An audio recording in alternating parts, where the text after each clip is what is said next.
Assalamualaikum warahmatullahi wabarakatuh. Selamat datang di my channel Swita Aisyah. Pada kesempatan kali ini saya akan menyampaikan materi dari mata kuliah Bina Perilaku dan Sosial Anak Berkebutuhan Khusus. Operant conditioning adalah metode pembelajaran yang menghubungkan antara perilaku dengan konsekuensi menggunakan reward atau hadiah maupun menggunakan punishment atau hukuman. Teori ini dikembangkan oleh Skinner, maka sering juga disebut dengan teori Skinner maupun instrumental conditioning. Operant conditioning bisa dipraktikkan dalam banyak aspek di kehidupan sehari-hari, terutama saat pembelajaran di kelas. Dengan cara ini, banyak anak yang sudah belajar perilaku baik maupun positif hingga terbiasa untuk melakukannya. Konsep reward dan punishment digunakan dalam operant conditioning yang merupakan suatu metode pembelajaran yang menggunakan hadiah dan hukuman sebagai konsekuensi dari sebuah perilaku. Dengan metode ini, orang yang mempelajarinya akan mengerti hubungan yang dibuat antara perilaku dan konsekuensi. Skinner membedakan perilaku manusia menjadi dua kelompok besar, yaitu perilaku responden dan perilaku operan. Perilaku responden atau respondent behavior yaitu perilaku yang muncul secara refleks atau otomatis, seperti menjauhkan tangan ketika menyentuh benda yang panas atau menggerakkan kaki saat dokter mengetuk lututnya. Perilaku ini tidak perlu dipelajari dan akan dikuasai oleh dengan sendirinya, ya, natural dari diri kita sendiri.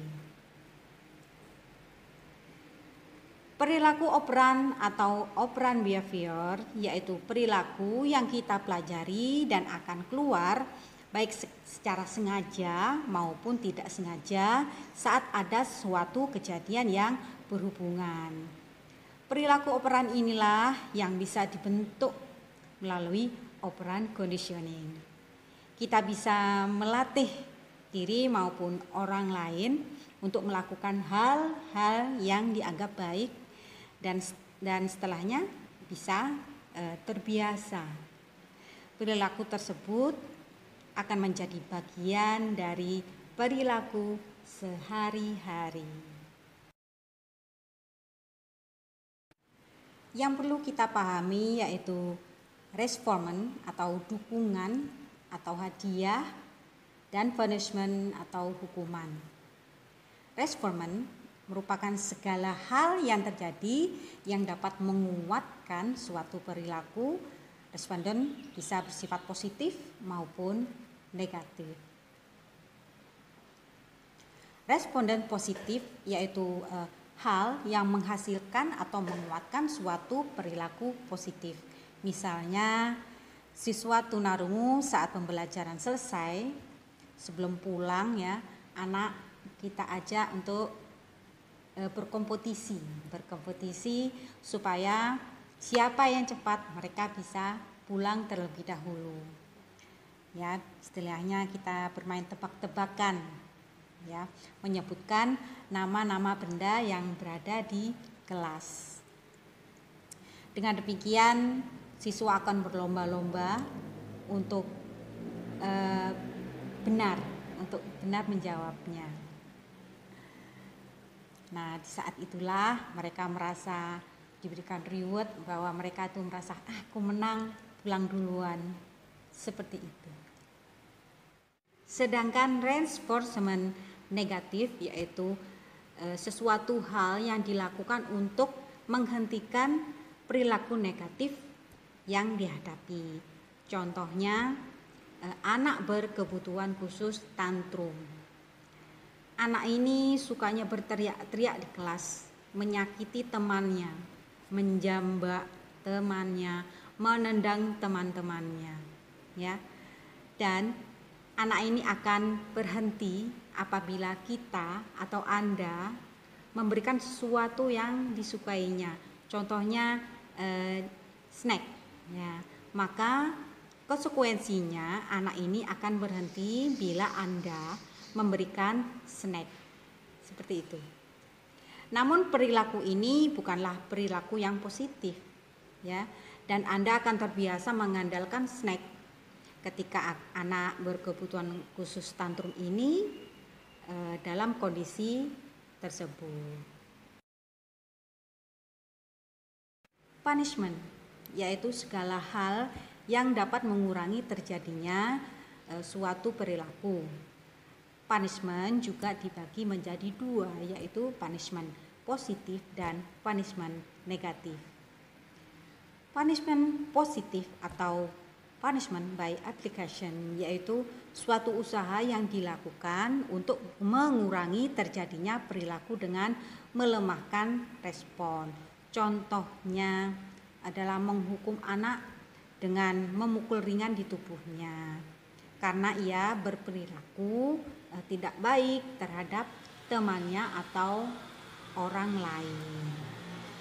Punishment negatif atau punishment by removal yaitu suatu tindakan yang dilakukan dengan menyingkirkan benda atau apapun yang bisa memicu perilaku negatif. Contohnya dari langkah ini adalah melarang anak berkebutuhan khusus bermain bola, ya, misalnya bola mainan, ya. Dan menyimpan bola tersebut apabila anak berkebutuhan khusus berperilaku kurang baik ini di kelas dengan menyembunyikan benda tersebut yang sekiranya benda tersebut dapat menyakiti teman atau orang lain di sekitarnya. Aplikasi operant conditioning pada kehidupan sehari-hari.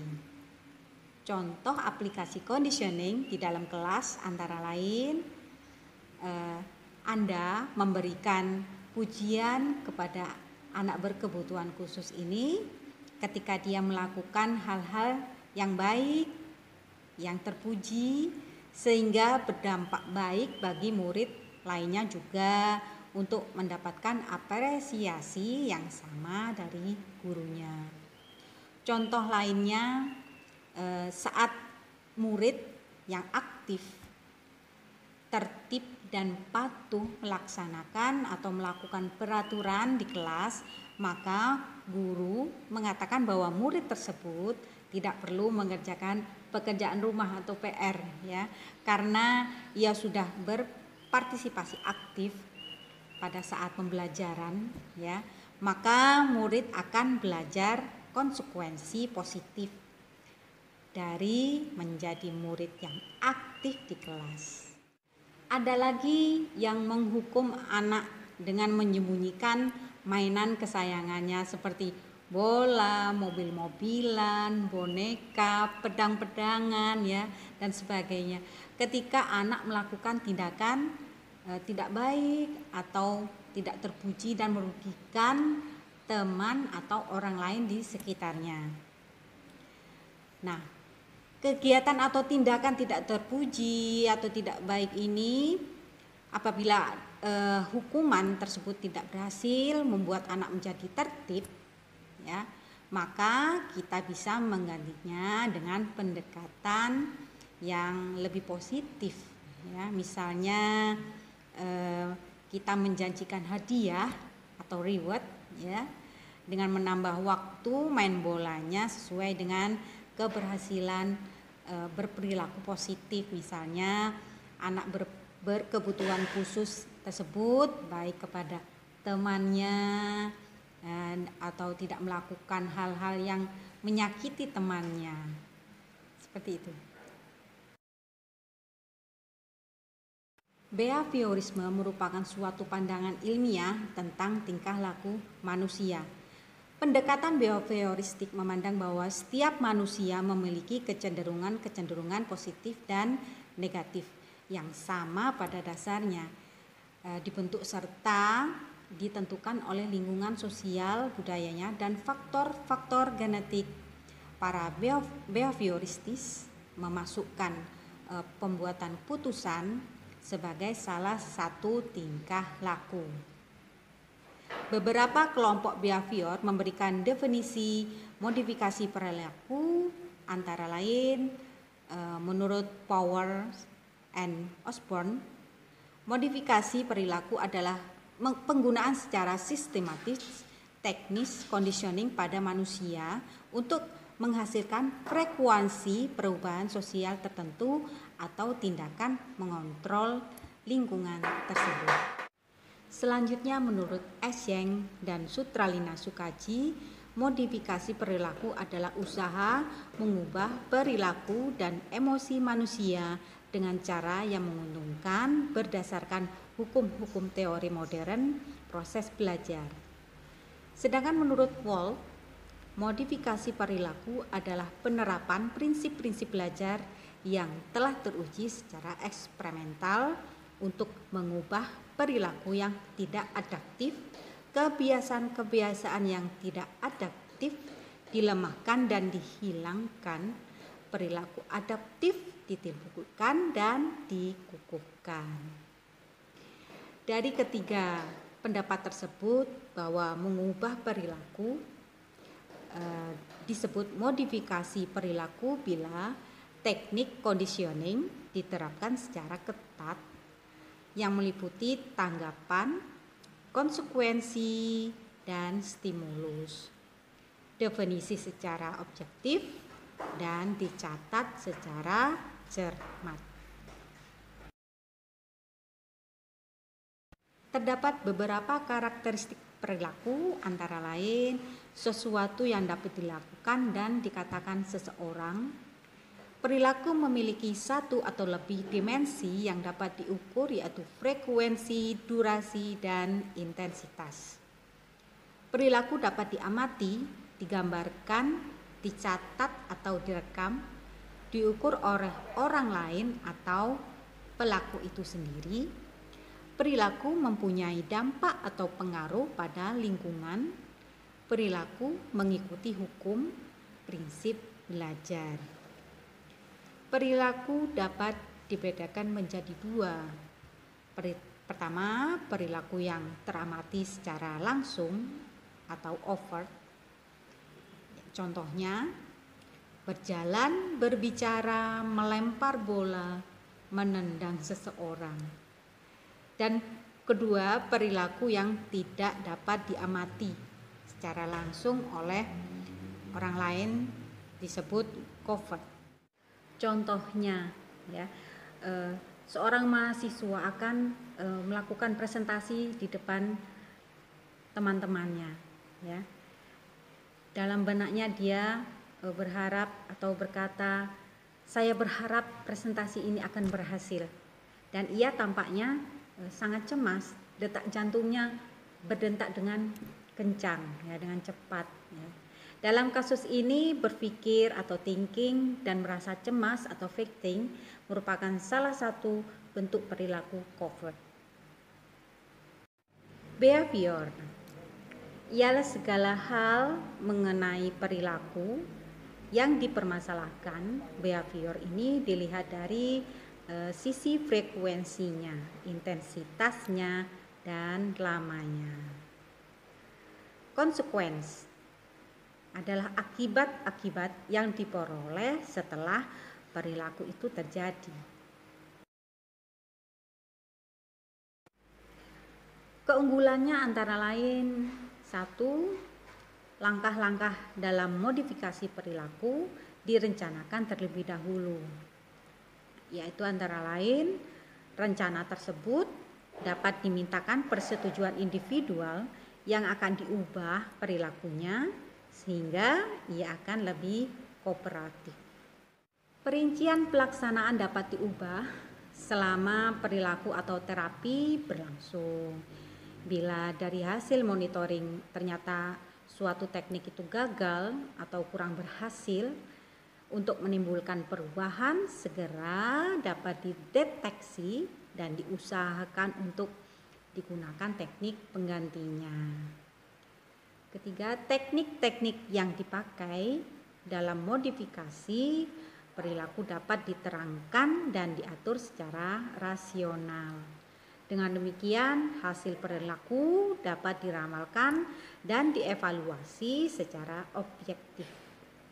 Waktu yang dibutuhkan untuk melaksanakan perubahan ini singkat daripada menggantungkan perubahan yang terjadi secara insight atau wawasan yang dalam yang diperoleh oleh subjek. Kelemahannya, percobaan-percobaan awal yang dilakukan dalam modifikasi perilaku menggunakan media binatang. Sementara perilaku binatang tidak sekompleks perilaku manusia, sehingga diterapkan pada manusia diperlukan penanganan yang lebih teliti lagi. Yang kedua, tidak semua perilaku manusia dapat diamati secara langsung, sehingga modifikasi perilaku merasa kesulitan untuk mengawati perilaku-perilaku yang tidak kelihatan.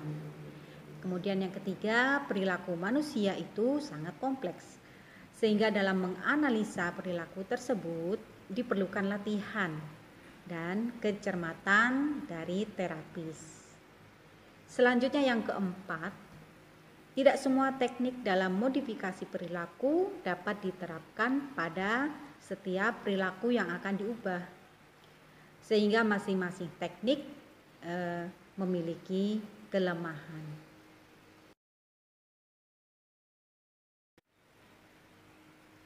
Pendekatan modifikasi behavior secara mendasar mempunyai dua tujuan. Tujuan pertama adalah untuk mendukung dan mempromosikan perilaku-perilaku anak yang adaptif. Perilaku anak yang adaptif maksudnya adalah perilaku yang diterima oleh lingkungan, baik lingkungan keluarga, lingkungan sekolah maupun lingkungan masyarakat untuk perkembangan anak itu sendiri. Tujuan yang kedua dari pendekatan modifikasi behavior ini adalah menekan atau meniadakan munculnya perilaku anak yang tidak adaptif, ya.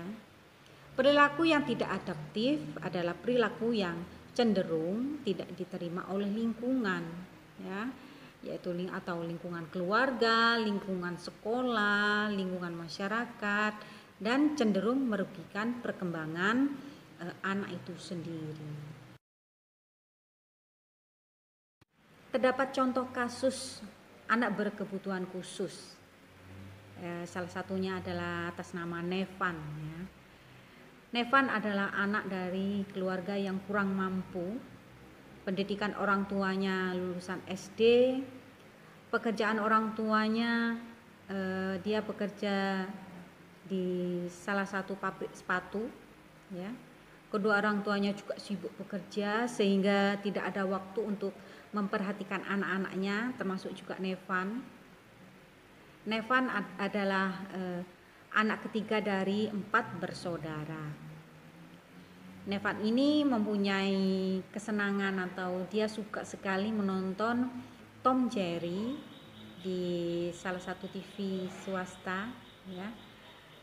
Dan ibunya juga suka memberi dia uang sekitar 2.000 rupiah.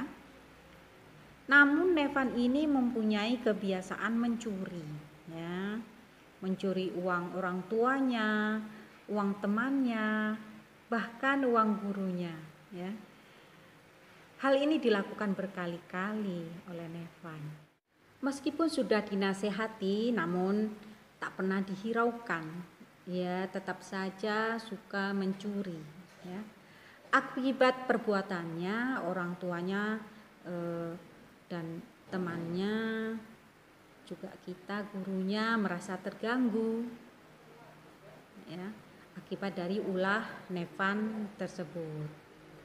Nah, manfaat dari program ini adalah memperbaiki perilaku siswa sehingga dapat hidup secara wajar di lingkungannya. Siswa dapat diterima oleh lingkungannya. Lingkungan menjadi aman karena tidak ada yang kehilangan uangnya. Ya. Teknik yang digunakan antara lain, satu, konsep pengelolaan diri. Pada prosedur ini biasanya subjek atau anak tersebut terlibat langsung, ya, minimal pada beberapa kegiatan seperti menentukan perilaku sasaran, memilih prosedur yang akan diterapkan, melaksanakan prosedur tersebut, mengevaluasi efektivitas prosedur tersebut. Dari sisi lingkungan, pengelolaan diri memerlukan pengaturan lingkungan agar mempermudah terlaksananya perubahan perilaku. Jadi bagaimana cara menghilangkan perilaku suka mencuri terhadap Nevan, ya. Antara lain, satu, mengubah lingkungan fisik, ya, sedemikian rupa sehingga perilaku yang tidak dikehendaki sulit atau tidak mungkin dilaksanakan. Yang kedua, mengubah lingkungan sosial sehingga lingkungan sosial tersebut ikut mengontrol perilaku Nevan, ya. Paling tidak diharapkan tidak menimbulkan godaan lagi untuk mencuri, ya. Yang ketiga, mengubah lingkungan atau mengubah kebiasaan perilaku yang dikehendaki hanya dapat berlangsung pada saat atau tempat tertentu saja. Ada 4 tahap prosedur pengelolaan diri, yaitu 1. Tahap monitoring atau observasi. Dalam tahap ini subjek dengan sengaja atau cermat mengamati perilaku itu sendiri dan mencatat jenis, waktu, durasi perilaku yang ada pada subjek yang akan dimodifikasi. Mengamati perilaku ini dapat juga dibantu oleh orang-orang yang berada di sekitar subjek, misalnya anggota keluarga, teman dekat dari subjek atau pelaku itu sendiri, ya. Selanjutnya, pencatatan data. Nah, pencatatan data ini penting sekali untuk melihat perubahan dengan cepat, ya, sehingga tidak menimbulkan kelihatan kesan bahwa ada perubahan perilaku yang sebenarnya hanya harapan saja. Tahapan kedua yaitu mengatur lingkungan, ya. Mengatur lingkungan yang berhubungan dengan masalah Nevan, ya, yang suka mencuri, ya. Misalnya lingkungan rumah tidak boleh meletakkan uang atau dompet di sembarang tempat.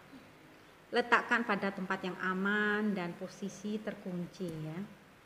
Layanilah kebutuhannya, misalnya uang jajannya, perlengkapan sekolahnya, sehingga dia merasa tidak kekurangan. Orang tua perlu memberikan perhatian kepadanya, ya. Itu yang penting, perhatian. Memilih teman bermain atau bergaul yang baik. Lingkungan kelas juga perlu ditata agar teman dan gurunya tidak boleh meletakkan dompet atau uang di sembarang tempat. Siswa juga dianjurkan untuk tidak membawa uang jajan berlebihan, ya. Waktu istirahat, semua anak harus berada di luar kelas. Memasang poster-poster, ya, tentang seorang yang suka mencuri dan mendapatkan hukuman, misalnya masuk penjara, dipukul ramai-ramai oleh warga, ancaman agama spiritual misalnya, jika mencuri itu berdosa, seperti itu. Yang ketiga adalah tahap pemberian pengukuhan, penghapusan atau hukuman. Dalam tahap ini guru memberikan pengukuhan, penghapusan hukuman sebagai tahap akhir dari terapi yang diberikan pada anak, ya. Pengukuhan maksudnya adalah memberikan perilaku atau menetapkan perilaku yang baik dari perubahan perilaku yang tidak baik. Misalnya tadi mencuri, ya. Ada lagi contoh lainnya yaitu aktivitas atau acara. Nevan sangat senang menonton film Tom and Jerry, ya, di salah satu TV. Nah, film ini biasa dijadikan pengukuhan, ya. Jika Nevan tidak mencuri selama 1 minggu, ya, dia boleh menonton film kesenangannya itu selama 2 hari, contohnya, ya. Contoh lainnya adalah tindakan sosial. Pada tahap pengukuhan ini, perilaku mencuri dihilangkan dengan cara reward atau hukuman.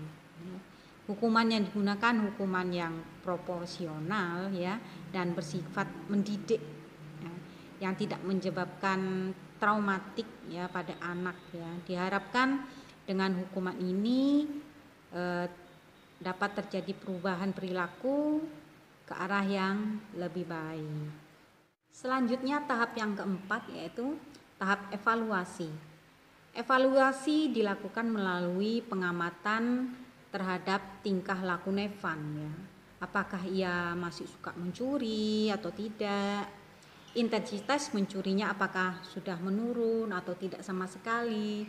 Artinya jika sebelum program dilakukan intensitas mencuri Nevan dalam paling tidak seminggu, ya, seminggu. Mungkin setelah program dilaksanakan cuma 1 atau 2 kali seminggu, jika evaluasi menunjukkan bahwa program tidak berhasil atau kurang berhasil, ya, maka perlu ditinjau kembali. Letak kegagalannya mungkin karena ketidakcocokan perilaku, sasaran, pengukuhan atau prosedurnya yang yang harus ditinjau kembali. Selanjutnya yang kelima adalah tindak lanjut. Kalau semua prosedur telah ditangani oleh guru tetap tidak berhasil merubah perilaku siswa atau Nevan, ya, maka diperlukan kerjasama dengan profesional lainnya seperti psikolog atau psikiater sampai perilaku kebiasaan mencurinya itu hilang. Masalah perilaku anak berkebutuhan khusus antara lain 1.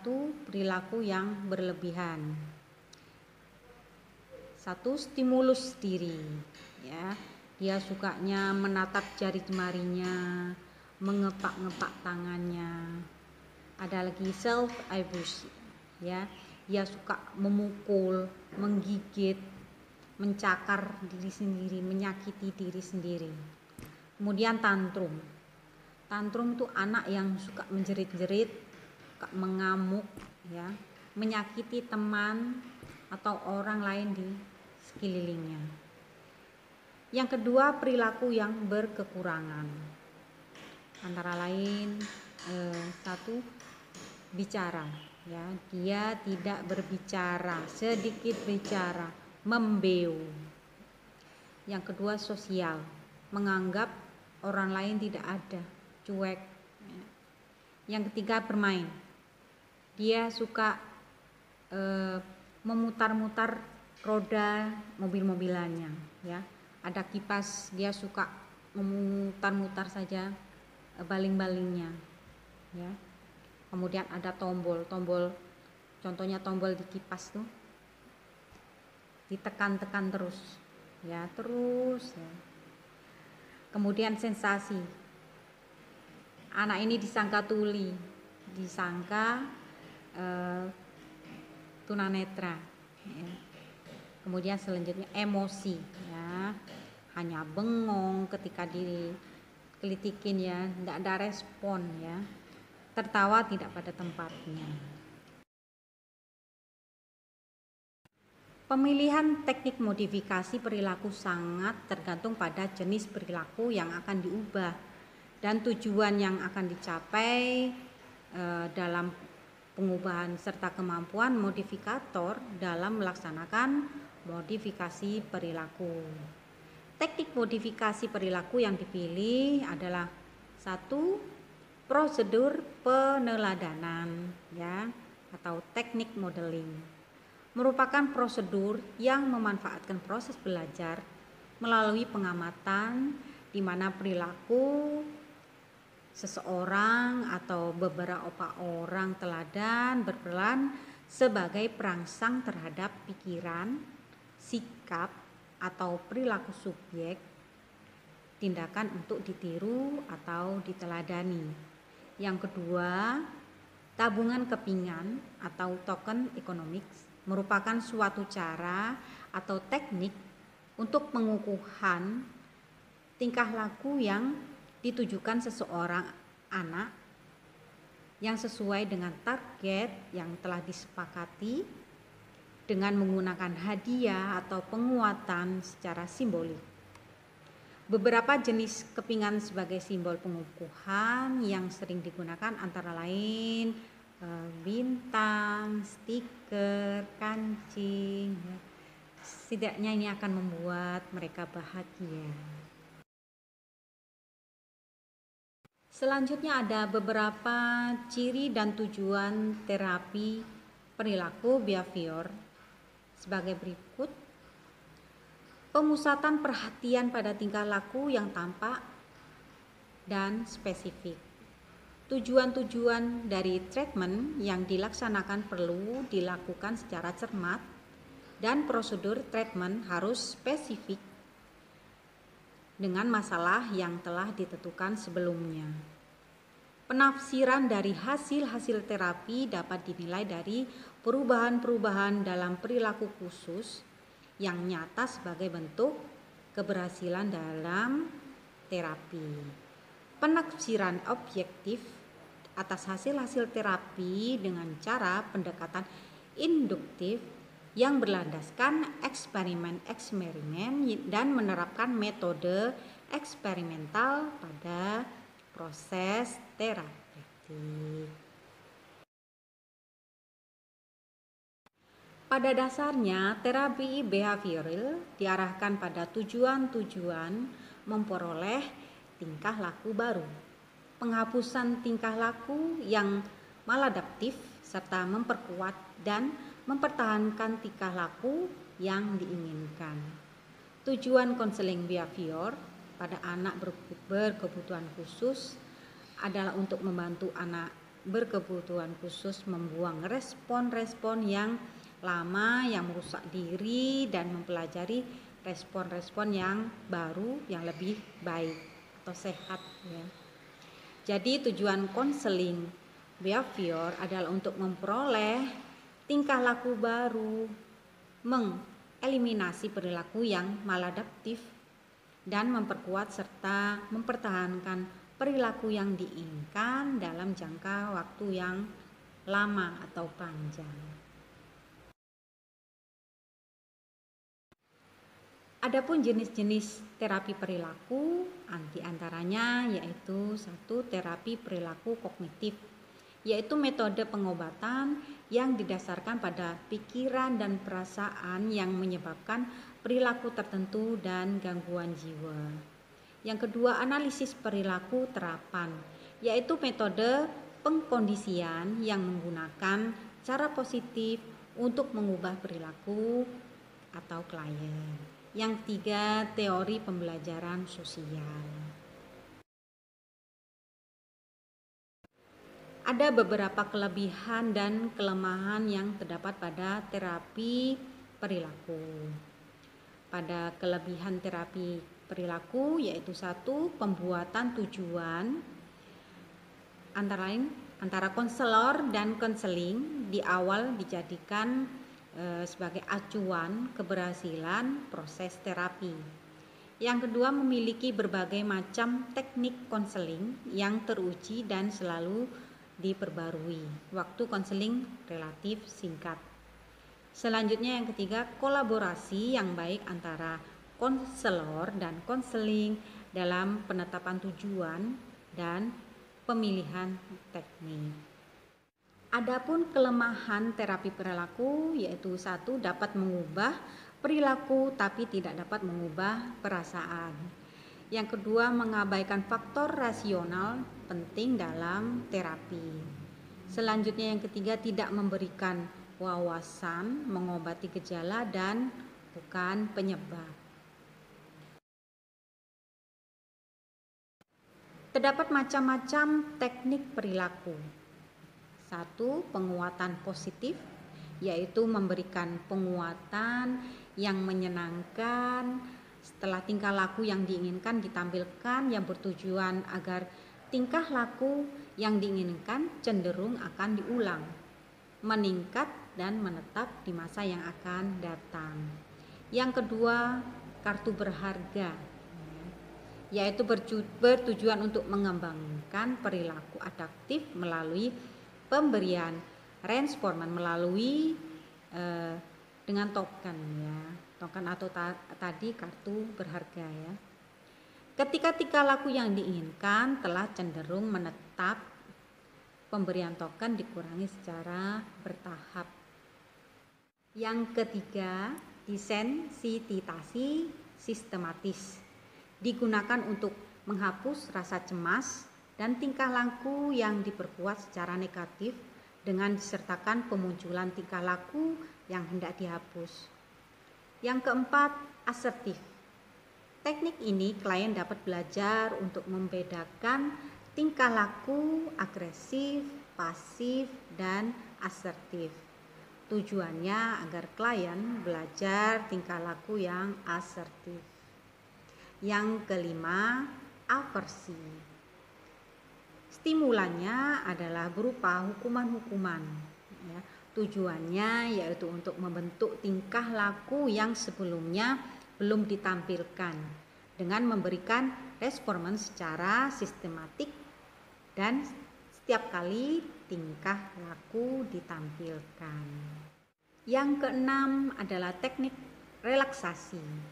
Tujuannya yaitu untuk membantu konseling mengurangi ketegangan fisik dan mental dengan cara latihan pelemasan otot-otot dan pembayangan situasi yang menyenangkan saat pelemasan otot-otot sehingga tercapai kondisi yang lebih baik.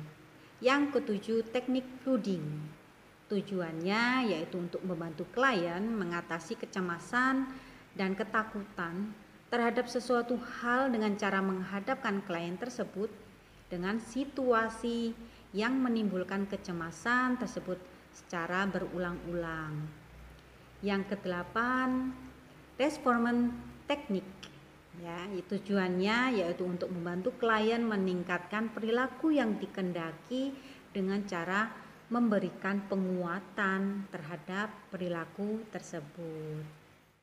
Selanjutnya yang kesembilan, modeling. Tujuannya yaitu untuk mengubah tingkah laku yang lama dengan meniru tingkah laku klien menggunakan model yang lebih baik. Yang ke-10, cognitive restructuring. Ya, tujuannya yaitu untuk menekan pengubahan pola pikiran, penalaran, dan sikap klien yang tidak rasional menjadi rasional dan logis. Selanjutnya yang 11, self management. Tujuannya yaitu untuk prosedur di mana individu mengatur perilakunya sendiri melalui pantauan diri, kendali diri, dan ganjar diri. Ke-12, behavioral rehearsal. Tujuannya yaitu agar klien belajar keterampilan antar pribadi yang efektif atau perilaku yang layak. Selanjutnya yang ke-13, kontrak. Tujuannya yaitu untuk mengatur kondisi sehingga klien atau anak berkebutuhan khusus ini menampilkan tingkah laku yang diinginkan berdasarkan kontrak antara konseling dan konselor. Ke-14, pekerjaan rumah. Tujuannya yaitu untuk memberikan tugas atau aktivitas yang dirancang agar dilakukan konseling seperti mencoba perilaku baru, meniru perilaku tertentu, atau membaca bahan bacaan yang relevan dengan masalah yang dihadapinya. Yang ke-15, extension atau penghapusan. Tujuannya yaitu untuk menghentikan responmen pada tingkah laku yang sebelumnya diberi responmen. Yang ke-16, punishment atau hukuman merupakan intervensi operant conditioning yang digunakan counselor untuk mengurangi tingkah laku yang tidak diinginkan. Selanjutnya yang ke-17, satiation atau penjenuhan, yaitu membuat diri jenuh terhadap suatu tingkah laku sehingga tidak lagi bersedia melakukannya. Kemudian yang ke-18, time out, tujuannya yaitu untuk menyisihkan peluang individu untuk mendapatkan penguatan yang positif.